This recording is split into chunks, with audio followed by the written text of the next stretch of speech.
Добар криптоентузијасти, денес имаме техничка анализа, доста битна, ако мене ја прашувате, со оглед на фактот на она што се случува во светот. Сега, значи, ќе преидеме директно на главните работи. Прва и најбитна работа која што можеме да забележиме во оваа ситуација е нормална ситуацијата со Иран и со Израел. Доста битна затоа што, знаете и сами, значи целата компликација, се тоа што се случува на пазарите е директно поврзана со случувањата помеѓу Израел и Иран. И сега ќе го демонстрираме тоа за оние кои што, да речем, нели, се така нови на каналот, а и за оние кои што се малку постари. Значи, за почеток ќе ги анализираме цените на горивата, цените на доларот, како и цените на традиционалните пазари преку S&P 500, како би увиделе што моментално се случува на пазарот.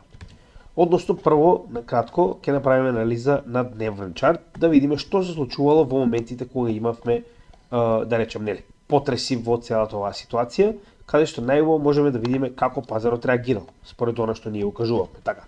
Значи имаме три битни датуми, меѓу кои првиот е моментот кога имаме бомбардирање на амбасадата на Иран во Сирија, а тоа е овој датум, тоа е 1 април, значи ги обележа. Вториот е кога, нели, практично геноцид Џо изјави дека се очекува да нападне Иран врз Израел, тоа е овој датум, тоа е 10 април, и вториот е 12 април, моментот кога Израел го нападна, тоест Иран го нападна Израел, така. Еве сега, значи погледнете. Во тој момент, она што ние постојано го зборуваме, значи ако сте ги гледале нашите претходни видеа, знаете дека ние постојано повторуваме. Овој конфликт е директно поврзан со цените на нафта.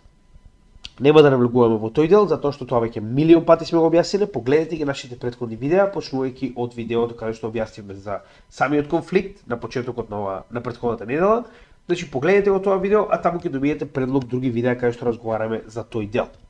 Она што треба да го посочиме е дека нормално кога имаме напад на целиот овој регион, било каде во овој регион, автоматски луѓето се склони кон купување на долари, затоа што доларите се битни за купување на нафта. Знаеме дека поголемиот дел, повеќе од 3/4 од нафтата во светот, и понатаму се тргува со долари. Автоматски, кога и да имаме напад во било кој од овие делови, тоа кога станува збор за сериозен напад, како на пример уништување на нечија амбасада, посебно на овие големи играчи Иран и Израел, погледнете. Во истиот ден ние сме имале памп на доларот, погледнете и сами, 0,5%, што за долар е многу. Вториот пат, кога геноцид Џо излезе и кажа дека се очекува напад од Иран врз Израел, во истиот ден имаме памп од 1%, 1,05% на доларот, што е многу голем раст, како и самиот ден на нападот, погледнете и сами, значи во истиот тој ден, тоа беше пред викендот, 0,7% порасна вредноста на доларот. Зошто? Затоа што поголем дел од глобалните играчи вменуваат поголема количина на капитал во долар со цел да се припремат за потенцијален нафтен шок. За ако се случи да имаат долари, кои што веќе ги смениле, да речем, на релативно поевтина цена, за да може да купат нафта. Автоматски така функционира светот. Истото го видовме и во моментот кога Русија нападна Украина, но шокот не беше толку голем затоа што и не толку голем процент на нафта доаѓа од тој регион. Истото можеме да го погледнеме и кај нафта, со тоа што има мала разлика овде. Еве, ќе погледнеме, значи исто ги стави во овие 3 дена, за да можеме да видиме што се случувало. Погледнете. Првиот момент кога Израел ја уништи амбасадата на Иран, дополнително го забрза растот на цената на нафтените горива, затоа што, значи погледнете, не само еден, туку 4 дена последователно растеше цената на горивата, затоа што се очекуваше одговор од Израел. Моментот кога геноцид Џо најави дека Иран ќе го нападне Израел, иста ситуација, имавме памп на пазарот во цената на горивата. Единствено не добивме памп во моментот кога Иран го нападна Израел, затоа што Израел не поседува нафтени платформи, нафтена инфраструктура, ниту пак има некои големи, да речем, количества на нафта за црпање, така, резерви. Што значи дека последниот ден, тоа е 14 април, не добивме памп на пазарот на цената на нафта, затоа што, уште еднаш ќе напоменам, значи имавме ситуација во која што Израел не поседува нафта.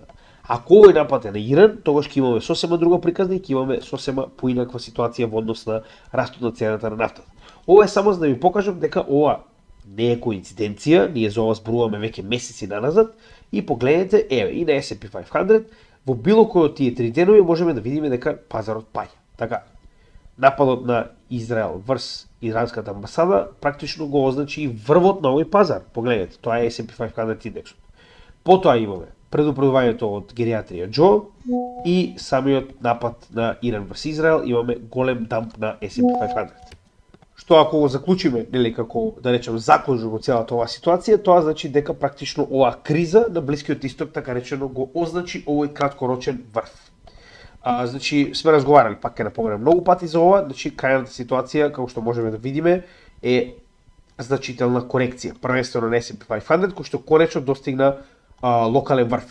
Значи, погледнете, имавме званичен напредок на цената во целиот овој период уште од 30 октомври и за прв пат ние добиваме солидна корекција. Колку оваа корекција ќе биде останува да видиме, но ако погледнеме и погледнете овдека, значи три локални врвови, сток RSI се наоѓа екстремно високо, RSI исто така, сток RSI беше на апсолутна стотка, RSI на 77, значи дека време е да се коригираме и тоа моментално го гледаме во самите индикатори. Значи дека буквално локалниот врв беше означен од оваа криза. Сега, понатаму колку време ќе трае оваа корекција останува да видиме, но во меѓувреме верувам дека многу ќе зависи од понатамошното развивање на истата оваа криза. Само на кратко, значи погледнете, ова е така речено локалниот врв предходен, што значи дека опрлика овде би била логичната целина на ова движење нагоре, доколку немаме и понатаму, нели, разгорување на оваа ситуација. Дополнително, значи погледнете, сами на DXY, значи RSI веќе скокна значително до 64 на неделно ниво, додека сток RSI е 95. Ако погледнеме на дневно ниво, истите се и многу повисоки. Погледнете. Значи сток RSI и RSI се веќе oversold, 73 со 100. Што значи дека на дневно ниво DXY е доста високо и истиот единствена надежда да продолжи понатаму, уште еднаш ќе напоменам, е буквално тоа. Ситуацијата во овој регион да се разгори.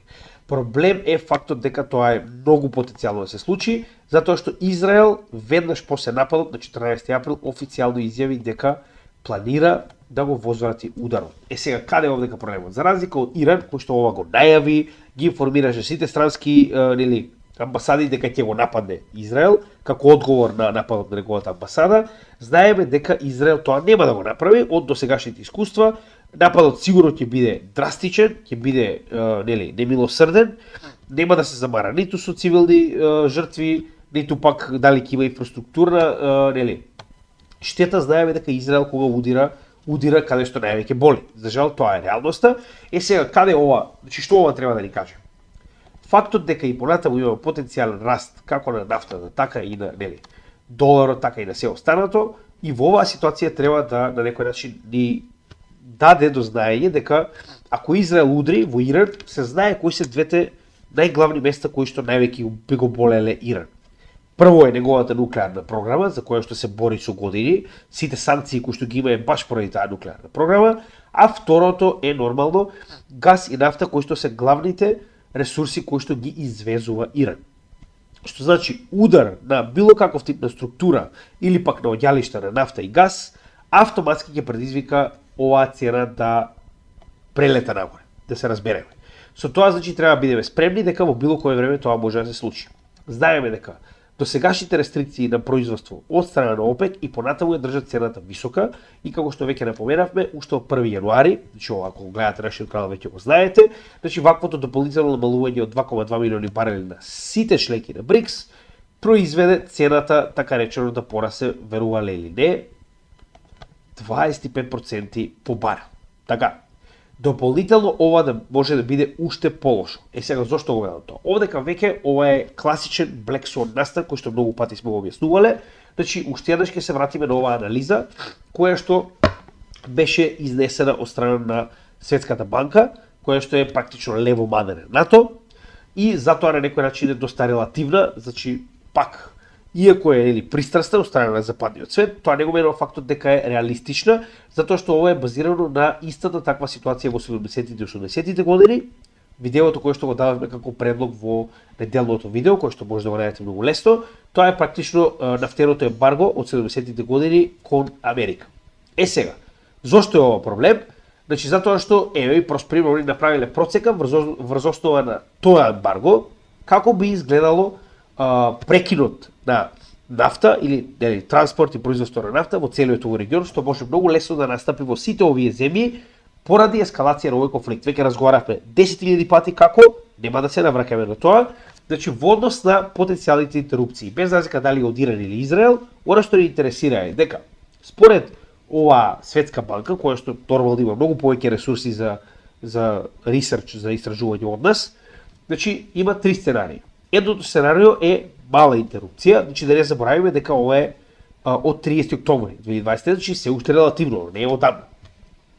Значи мала дисрупција, така речам, во која што би се значи погледнете, очекуваат цената да достигне од 93 до 102 долари по барел, каде што цената моментално е 85. Значи дека се наоѓаме на добар пат да ја достигнеме оваа дисрапција, како што беше ситуацијата нормално во овој период, каде што имавме прво најавување на намалување на производството на нафтени деривати. И гледаме дека се наоѓаме на тој пат. Втората според нив е сценарио во кое што ќе имаме средна дисрупција и се очекува цените да порасат од 109 до 121 долар по барел, што е еднакво на ова, што е буквално почетокот на војната во Украина и Русија и е очекувано. Значи тоа е практично старт на војна и би било сосема очекувано такво нешто да достигнеме. Тоа би било голем скок на цената на нафта. И третото кое што е најлошо е буквално отворена војна во целиот Близок Исток од 140-157 барели, што историски е многу ретко достигнато до сега и тоа би било катастрофално за сите пазари. Зошто? Значи на крајот од денот треба да го објасниме, така, ако на ова ги додадеме DXY и S&P 500 и било кој од овие индекси, ќе видиме веднаш зошто. Значи јас ќе ги додам цената на биткоин, цената на DXY и цената на SPY или S&P 500 индексот. Зошто е ова битно? За да видиме корелација. Така. Значи погледнете корелацијата. Секогаш кога цените на горивата растат и цените на доларот. Значи доларот е буквално оваа портокалова линија. Додека сината и портокаловата се цените на биткоин и на S&P 500. Кога ова се случува? Значи автоматски. Кога имате раста цената на горивата, затоа што се повеќе и повеќе се купуваат, се помалку има на пазарот, нормално дека луѓето купуваат се повеќе долари за да можат да купат гориво. Автоматски и цената на доларот расте. Двете се корелирани. Тоа го гледаме во секој од овие чартови. Така, погледнете. Цената на горивата расте, цената на доларот расте. Така. Обратно, цените на S&P 500 и биткоин паѓа. Затоа што нормално дека луѓето излегуваат од ризични добра, поради ваков тип на опасност, да речем, поголемо катастрофално однесување на пазарот, а втора најбитна работа во оваа ситуација е фактот дека колку повеќе расте самиот долар поради нафтата, нормално е дека ќе се коригираат и биткоин и S&P 500. Јас се извинувам за мојот нос, но имам алергија и едноставно тоа е тоа. Ништо не помага, се надевам дека може да ме разберете. Така да, мислам дека овој дел е јасен. Така, значи затоа уште ќе напоменам. Ваквото движење на нафтата нагоре автоматски ќе доведе до движење и на доларот нагоре. Колку повеќе доларот се движи, гледайте колку се корелирани, така. Колку повеќе нафтата се движи нагоре, толку повеќе нормално дека и доларот ќе се движи нагоре, што е лошо за целиот свет, верувајте ми, не е само за крипто, значи и индекси ќе паднат, и другите валути ќе паднат, значи дека ќе имаме колабирање на различни пазари кога ова би се случило. Но е реално, така. Значи до сега ние зборувавме постојано од ефект на потенцијален Black Swan настан, сега веќе го гледаме дека се случува. Значи ова што моментално го гледаме овдека, ветувањето на Израел да ескалира, е tit for tat, така. На крајот од денот ќе имаме Израел ескалира, па Иран враќа, па Израел враќа, па Америка се замешува, па Русија, ме разбирате каде се тоа води, така. Затоа уште ќе напоменам, ова е нешто што мораме да го земеме предвид, затоа што може многу да ескалира и мораме да бидеме свесни за тоа. Да, алоцирав на пазарот, ќе направиме понатаму видео за апдейт на портфолиото. За сега едноставно немам време, ќе гледам да се задржи повеќе на техничката анализа, затоа што не сме направиле соодветно долго време, но идејата е дека и она што го, како што ви кажав, значи она што го алоцирав затоа што имавме некое локално дно. Тоа не значи дека овдека ќе заврши капитулацијата. Посебно не ако ова продолжи. Така. Да, на долг рок, дури ако имаме војна, јас верувам дека биткоин и алткоините ќе бидат позитивни во оваа ситуација и порано или подоцна луѓето ќе почнат да прибегнуваат кон криптовалути затоа што ќе имаме колапс на пазари. Барем тоа е моје мислење, тоа е моје очекување. Но во исто време тоа не го менува фактот дека краткорочно и биткоин и останатите криптовалути се однесуваат како и сите други ризични добра, без разлика дали е S&P 500, дали е Nasdaq, значи ја погледнете и сами. Ако ги погледнеме сите ризични добра и тоа најголемите, така, Nasdaq индексот во пад. Russell во пад, така. Значи тоа се така речено најголемите индекси кои што ги сумираат цените на најголемите компании. Гледаме дека тоа е иста ситуација за сите, освен за злато, кое што е како и секогаш, значи местото каде што капиталот бега кога имаме голема нестабилност. Затоа имаме раст толку голем на златото, но порано или подоцна тоа ќе биде иста ситуација како и за биткоин. Останува да видиме. Сега институциите почнуваат полека да влегуваат, но моментот кога ќе имаме значително влегување на институциите, верувам дека ќе го користат и златото на истиот тој начин. И последна работа која што треба да спомнеме е самиот Fear and Greed индекс, кој што за традиционалните пазари се коригираше многу солидно, погледнете, неверојатни 39. Затоа што пред само еден месец беше 74, што е практично скоро Extreme Greed. Сега се наоѓаме на 39, што е одлично за традиционалните пазари, затоа што колку е понизок овој индекс, толку поблиску се наоѓаме до локално дно. Нешто што многу пати сме разговарале, нема потреба сега да се одолбокуваме премногу. Сите оние кои што сакаат да научат повеќе околу техничка анализа, за тоа имаат наш, цела плейлиста од повеќе од 119 видеа, каде што може да научат повеќе за техничка анализа. Сега се држуваме нормално на концизни податоци, за да не го одолкуваме премногу видеото.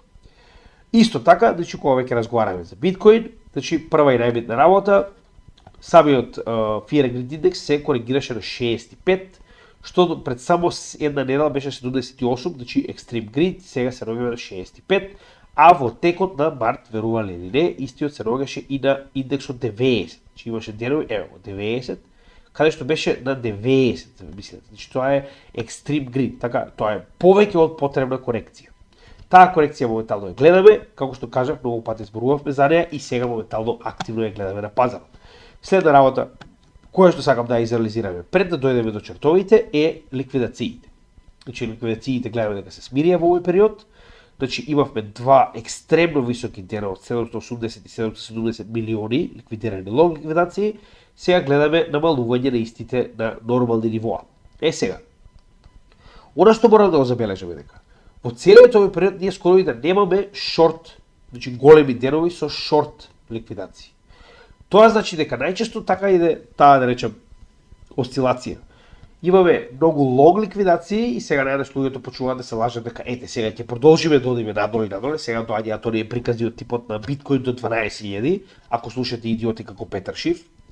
И нормално сега се разумираат се повеќе и повеќе шорт, затоа што гледаат дека во другата насока се движи пазарот. Пазарот ќе ви изненади кога најмалку очекувате. Кога е најцрно, тогаш почнува да се движи во обратна ситуација.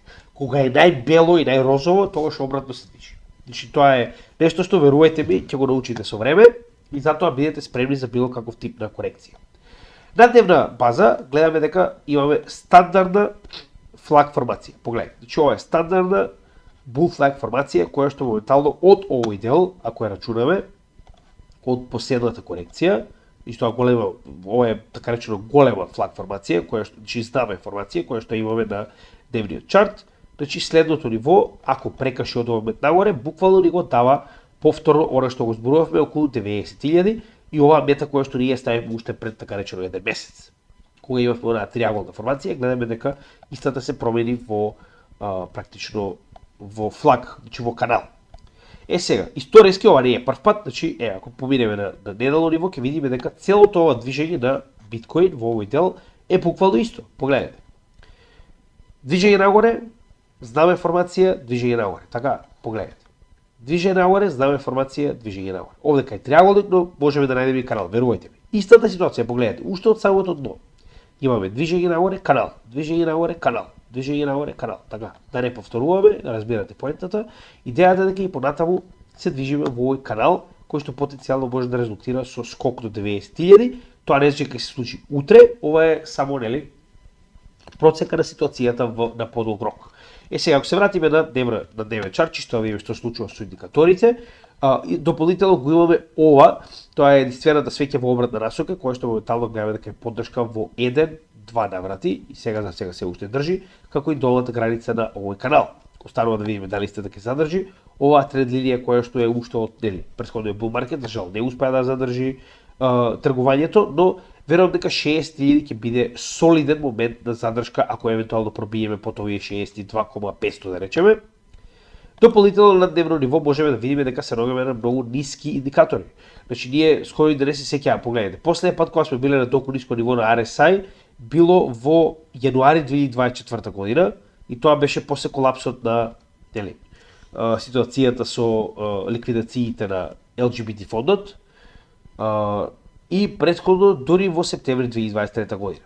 Значи на исто ова ниво. Така да ова е ниво кое што нема многу често да го гледаме кога станува збор за bull market, додека погледнете. Значи се наоѓаме на скоро минус 45, каде што околу 60 најчесто имаме задршка на ова движење нагоре на MACD, така да немаме уште многу движење надоле. Тоа е поентата, гледаме дека имаме одлив на пари и сето тоа е во ред, но повторно се наоѓаме доста ниско на индикаторите. За разлика од тоа на неделно ниво е сосема друга ситуација. Значи на неделно ниво, како што кажавме, само што влеговме под 70 со RSI, додека сток RSI е на 39, но тој брзо се движи, тоа воопште не е проблем. Сега, што е интересно, како што кажав, значи овакви високи движења на сток RSI се својствени кога станува збор за bull market, тоа го споредивме и претходниот пат, ако се сеќавате, и во 2020-2021 или во 2017-2018 имавме ситуација во која што сток RSI и RSI се движат по месеци над 70, што е сосема нормално, значи ништо страшно.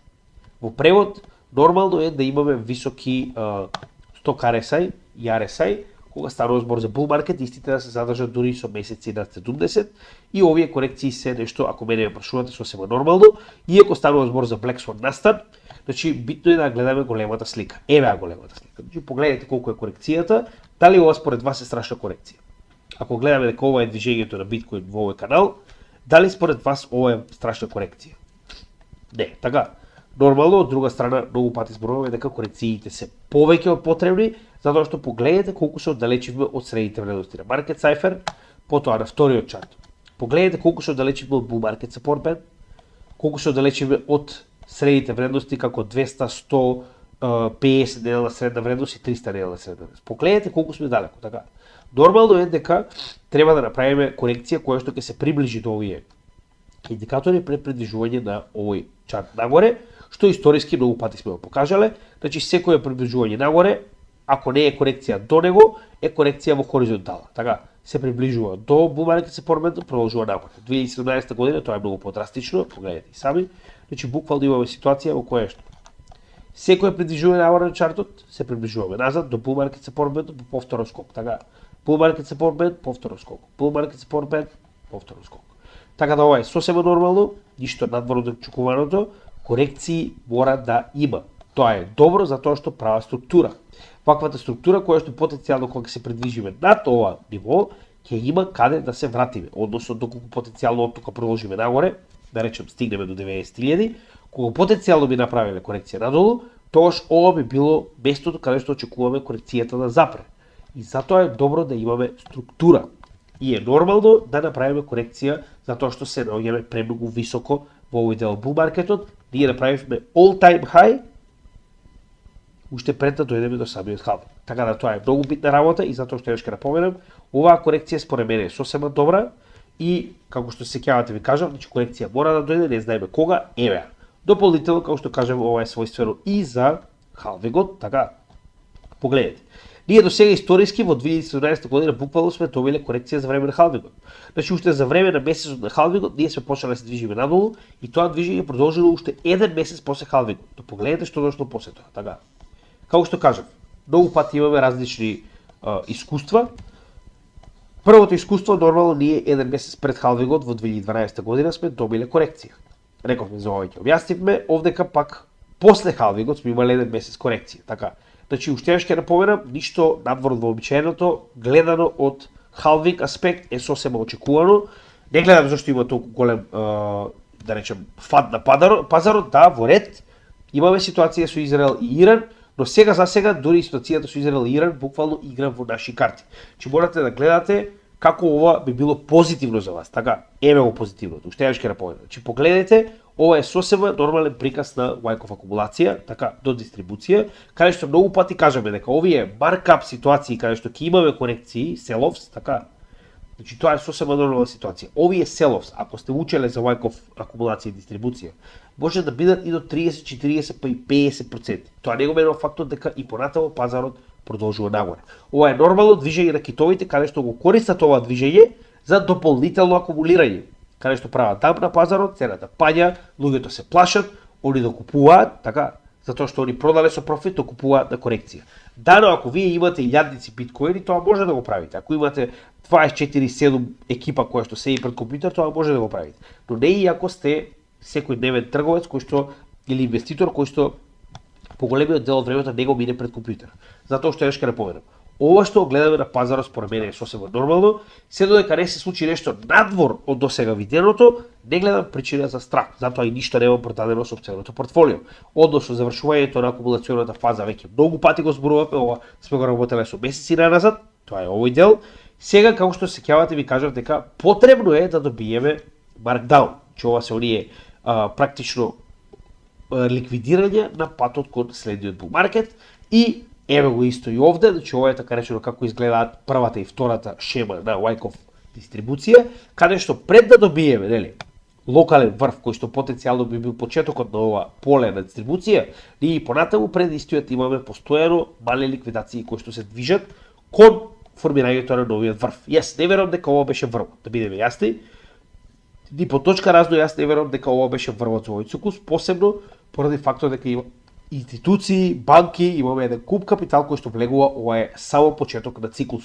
Од друга страна, уште ќе се вратиме на истиот момент, фактот дека после халвингот не имаме експлозивно движење нагоре, до сега не се променил и очекувам истото да се случи и овој пат. Значи ние не сме влегле во бул маркет.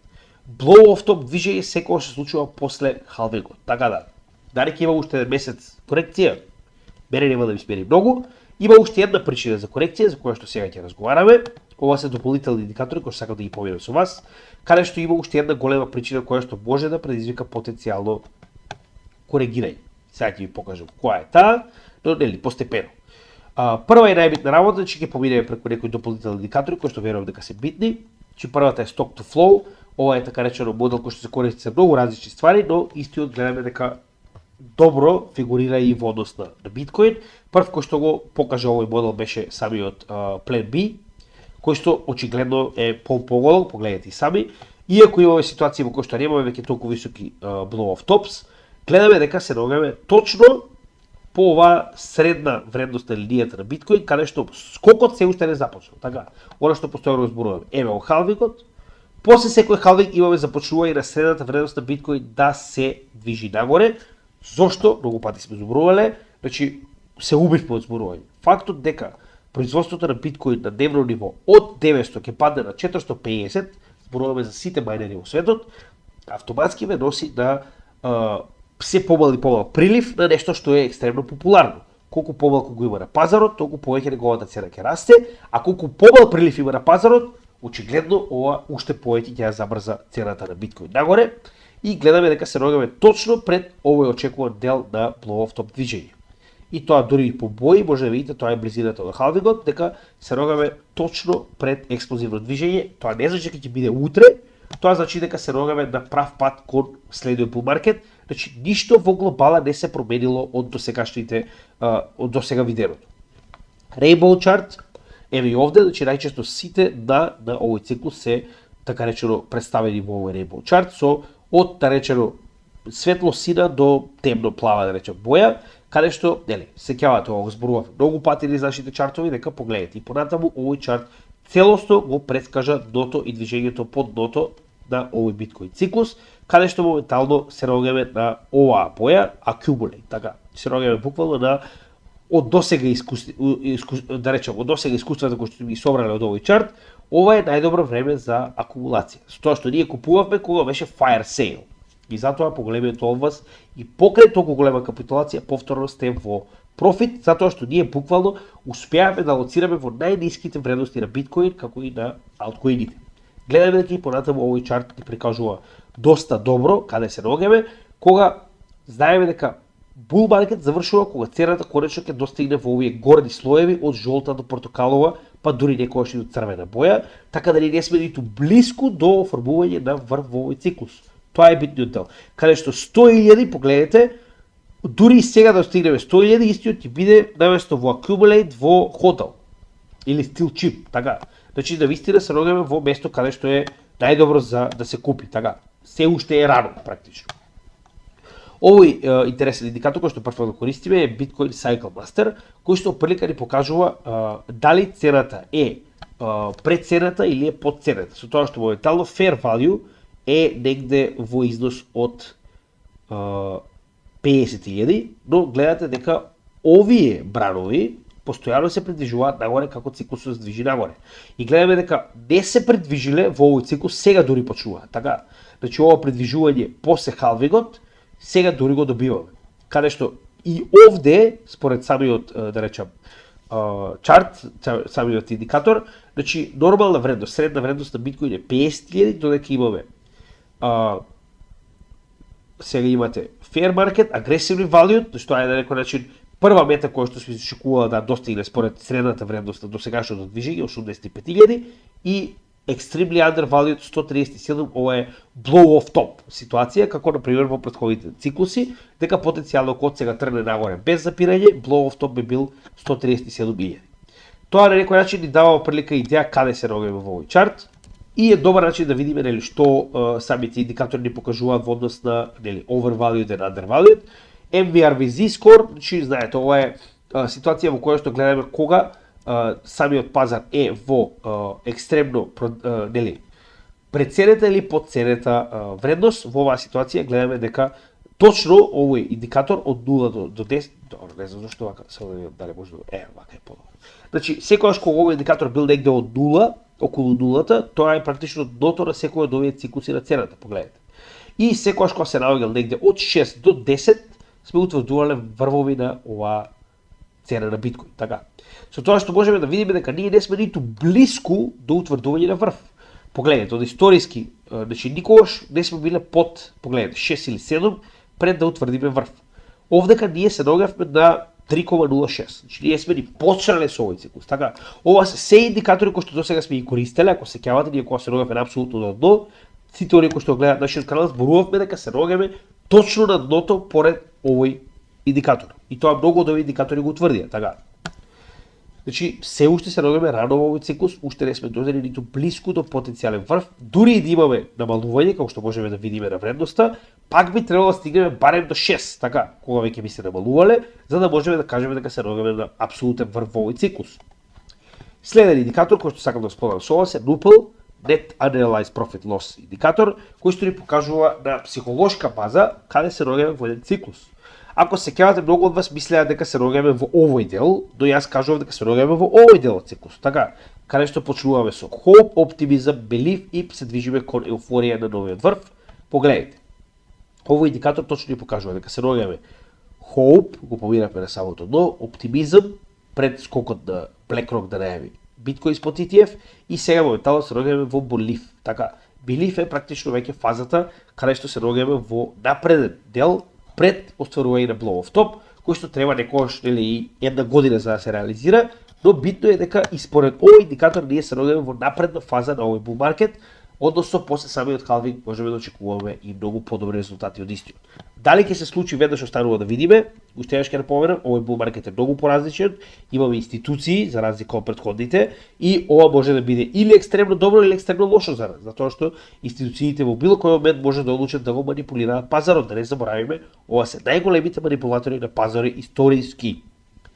И битна работа, значи биткоин мајнерите може да направат дамп веднаш после халвингот. Тоа е историски докажано и тоа се очекува 5 милиарди, зошто? Затоа што се знаат, јавни се дошчаниците на сите мајнери и може лесно да се види нели колку поседуваат. Зошто е тоа така? Значи, the Puel multiple, погледнете. Во моментот кога имаме халвинг, можеме да видиме веднаш дека се намалува енормно профитабилноста на мајнерите, затоа што се намалува за половина нивното производство. Така, погледнете, ќе споредиме одма. Значи, претходниот халвинг бил во, да погледаме, овдека беше, да, мај 2020 година. Погледнете што се случило во мај 2020 година. Че само да го најдам. Мај 2020 година. Ево. Значи ова е мај 2020 година. Ние имаме екстремно паѓање, погледнете. И тоа паѓање како никогаш, така? Значи големо паѓање на цената која што практично резултирала со принуда, ова е така речено fuel multiple паднал затоа што профитабилноста на мајнерите се намалила екстремно. Овој индикатор од така речено 0 па до 10 ни покажува колку се профитабилни моментално мајнерите. Колку е повисок, толку се попрофитабилни, колку е понизок, толку се понепрофитабилни. Со тоа што ако се непрофитабилни, значи продаваат многу повеќе од тоа што го мајнаат, ако се профитабилни, продаваат многу помалку. Така да во оваа ситуација уште еднаш ќе напоменам, колку се попрофитабилни, толку е подобро за нас затоа што имаме помал дамп на пазарот. Но секој халвинг ние добиваме дамп автоматски поради самиот халвинг. Погледнете, че овде ќе имаме голем дамп. Следната ситуација ни е 16, тоест јули 2016, ќе видим што се случува во 2016, декември, да видим каде е јули. Само еро. Погледнете, јули 2016. Погледнете колку голем дамп има, така. Што значи дека многу повеќе мораат да продаваат мајнерите за да, така речено, може да ги одржуваат своите производства. И последниот, односно првиот ден од 2012 година, а тоа е ноември, иста ситуација, значи само да видам каде е. Ноември 2012 година, погледнете во дамп, така. Значи затоа се очекува да имаме голема продажба од страна на мајнерите и тоа дополнително може да предизвика уште по, да речем, паѓање на цената, но останува да видим, уште ќе напоменам, можеби овој пат нема да биде исто. Во секој случај, тоа е една од главните причини зашто околу секој халвинг и веднаш после халвингот е потенцијално можен дамп. Затоа што мајнерите веќе не се толку профитабилни и нивното производство се намалило за половина. Да не забораваме дека дополнително ќе има еден куп мајнери кои што ќе мораат да престанат да работат затоа што нивното копање е веќе непрофитабилно во однос на сметките кои што ги имаат за струја и за нивно одржување. Сега тоа како понатаму прават мајнерите за останат профитабилни, тоа е сосема друга тема, но само сакам да кажам дека поради тоа се очекува можеби и продолбочување на пазарот. Затоа и ви реков, околу халвингот јас останувам на страна. Ова беше екстремна ситуација каде што не можев да одолеам да не купам, но генерално поради X причини, меѓу кои и ова, јас останувам на страна додека не видам што ќе се случува, дали ќе имаме подлабока корекција, кога ќе видам дека пазарот стабилизира, тогаш можеме повторно да продолжиме со инвестирање. Но во секој случај сите пари понатаму ми се во пазарот. Ништо од портфолијата немаме извадено. Дополнително гледаме дека довербата во пазарот паѓа и кога станува збор за hodl wave-от, значи ова е колку проценти од биткоин новчаниците не се променили во последните една година. Беше неверојатни 70 и 70,1 скоро, за сега да падне на 66%. Значи, околу 4% сме изгубиле од новчаниците кои што една година барем го држале биткоин без да го продадат, значи дека луѓето земаат профит. Сосема нормално. Уште јас ќе напоменам, значи ако се сеќавате, ние стигнавме буквално на цена на биткоин до неверојатни 16.000, 15,7, така. Нормално е дека ако сме стигнале до 70.000, луѓето ќе сакаат да земаат профит. Тоа го гледаме моментално. Но за разлика од нив, големите играчи, меѓу кои 100 новчаници кои што држат 100.000 или 10.000 биткоини, се сосема поинакви. Тоа се оние смарт мани. Значи следете ги парите кои што се паметни. Во моментот кога се движевме нагоре, така погледнете. Значи за разлика од сите кои што продаваат, они купуваат, погледнете. Од 15.732 се зголемивме на 15.945. Тоа се околу 200 новчаници кои што се зголемиле над 100 биткоини. 1000 биткоини, погледнете. Во моментот кога имавме почеток на оваа корекција, сме имале 2055. Сега имаме 2119. Официјално 125. Од 55 до 125 тоа се 70 новчаници нови кои што имаат повеќе од 1000 биткоини. Така. Исто и овде, погледнете. Кога сме почнале со оваа корекција, сме достигнале до 103, сега имаме 110. Тоа се 7 новчаници кои што имаат моментално плюс на овие, на оваа бројка, повеќе од 10.000 биткоини. Така да. Уште еднаш ќе напоменам, очигледно големите пари гледаат што се случува, и знаат што прават и очекуваат нешто. Че мене многу ми е побитно што се случува со новчаниците од 100.000 и 10.000, за разлика од новчаниците од 0,1 и 1 биткоин, затоа што ова се луѓе кои што се долго на пазарот, затоа и стигнале до 100.000 и 10.000 биткоини и очигледно не им е страв да финансираат во овој пазар. За крај, уште еднаш, оние стандардни работи кои што мораме да ги спомнеме. Сите оние кои се нови на нашиот канал, значи погледнете го ова прво видео кој што автоматски почнува на нашиот канал, каде што детално ќе ви видиме објаснето се што треба да знаете за нашиот канал. Додека во секое наше видео може да најдете во дескрипција доста битни информации, а тоа се содржината на самото видео, потоа социјалните мрежи на кои што може да следите нашата работа и надвор од каналот, затоа што објавуваме многу информации, нашите паралелни канали, Odyssey и Rumble, каде што исто така објавуваме нашата содржина, како и нашите блокчейн адреси на кои што ја остваруваме оваа добротворна акција, која што вие инсистиравте така речено да донирате. Ние направивме неколку блокчейн адреси каде што ќе биде додаден и тетер наскоро. Значи многу од вас бара да имаме стейблкоин, ќе го додадам USDT како едно од блокчейн адресите, затоа што вие повторно инсистирате во случај да сакате да ни донирате за нашата работа, а видовте и сами тоа ние го донираме понатаму на добротворни цели со соодветен отчет кон вас, исто и апликацијата Купи ми кафе, која што е исто така наменета за помош на дигитални креатори, така да ова е на некој начин доколку го сакате да не наградите за нашата работа, ние понатаму тоа го пренесуваме на македонскиот народ на еден или друг начин.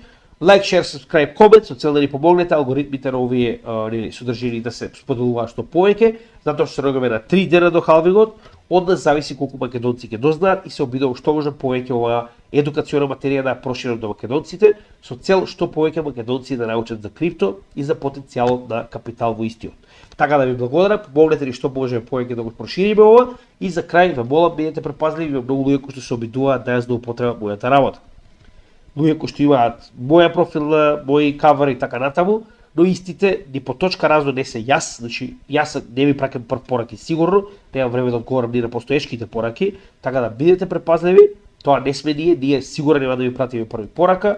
Сите македонци кои што се во Малта, ве поканувам во текот од утрешниот ден во Сохо, во Гзира, ќе одржам предавање на тема злато, значи злато, биткоин и недвижени, односно ќе ги споредиме овие три капитални добра да видиме кој е подобро.